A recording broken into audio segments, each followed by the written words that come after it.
Hi ಎಲ್ರಿಗೂ ನಮಸ್ಕಾರ. ನಾನು ನಿಮ್ಮ ಶಶಿ.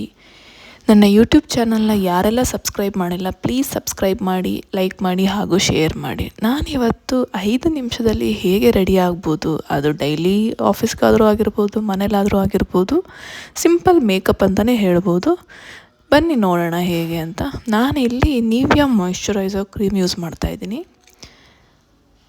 ನಿವಿಯಾ ಮಾಯಿಶ್ಚರೈಸರ್ ಕ್ರೀಮ್ ಆದಮೇಲೆ ನಾನು ಡರ್ಮಾದು SPF 50 PA++ ಇದನ್ನು ಯೂಸ್ ಮಾಡ್ತೀನಿ. ನಾನು ಇದನ್ನು ಆಲ್ಮೋಸ್ಟ್ 5 ಇಯರ್ಸಿಂದ ಯೂಸ್ ಮಾಡ್ಕೊಂಡು ಬಂದಿದ್ದೀನಿ. ತುಂಬ ಚೆನ್ನಾಗಿದೆ.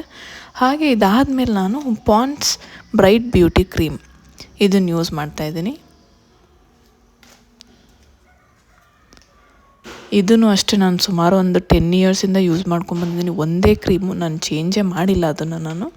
ಅದಾದಮೇಲೆ ಸ್ವಲ್ಪ ತುಟಿಗೆ ಲಿಪ್ ಕೇರ್ ಹಾಕೋಣ ಅಂತ ಹೇಳಿ ವ್ಯಾಸ್ಲಿನ್ ಲಿಪ್ ಕೇರ್ ಯೂಸ್ ಮಾಡ್ತಾಯಿದ್ದೀನಿ. ಅದಾದಮೇಲೆ ನಾನಿಲ್ಲಿ ಕಾಂಪ್ಯಾಕ್ಟ್ ಪೌಡ್ರ್ ಯೂಸ್ ಮಾಡಿದ್ದೀನಿ. ಯಾವುದಪ್ಪ ಅಂತಂದರೆ ಲೋರಿಯಲ್ದು ಕಾಂಪ್ಯಾಕ್ಟ್ ಪೌಡರ್.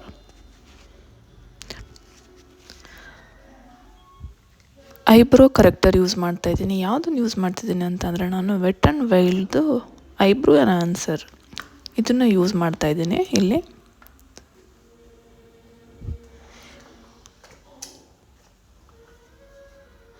ಅದಾದಮೇಲೆ ನಾನು ಡ್ಯಾಸ್ಲರ್ದು ಐಲೈನರ್ ಯೂಸ್ ಮಾಡ್ತಾಯಿದ್ದೀನಿ.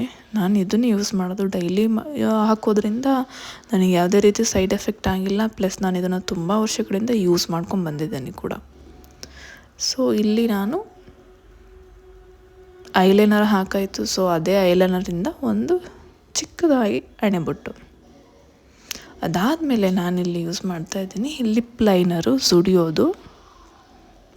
ನಾನು ಯೂಶ್ವಲಿ ಲಿಪ್ಸ್ಟಿಕ್ ಇದೆಲ್ಲ ಹಾಕೋ ಸ್ವಲ್ಪ ಕಡಿಮೆ. ಸೊ ಇದು ಝುಡಿಯೋದು ಲಿಪ್ ಲೈನರ್ ಬಂದು ತುಂಬ ಲೈಟ್ ಫೀಲಿಂಗ್ ಕೊಡುತ್ತೆ. ಸೊ ಹಾಗಾಗಿ ನಾನು ಇದನ್ನ ಯೂಸ್ ಮಾಡ್ತಾಯಿದ್ದೀನಿ. ಸೊ ನನ್ನ ಸಿಂಪಲ್ ಮೇಕಪ್ ಈಗ ರೆಡಿ ಆಯಿತು. ನಿಮಗೆ ಇಷ್ಟ ಆದರೆ ಪ್ಲೀಸ್ ಲೈಕ್ ಮಾಡಿ, ಶೇರ್ ಮಾಡಿ ಹಾಗೂ ಸಬ್ಸ್ಕ್ರೈಬ್ ಮಾಡಿ. 5 ನಿಮಿಷದಲ್ಲಿ ಹೇಗೆ ರೆಡಿ ಆಗ್ಬೋದು ಅಂತ ನೋಡಿದ್ರೆ ಎಲ್ಲ ನೋ ಫೌಂಡೇಶನ್ನೇ ಹಾಕದೆ ಡೈಲಿ ಹೀಗೆ ರೆಡಿ ಆದರೆ ನಮ್ಮ ಸ್ಕಿನ್ಗೂ ಕೂಡ ತುಂಬ ಒಳ್ಳೆಯದು.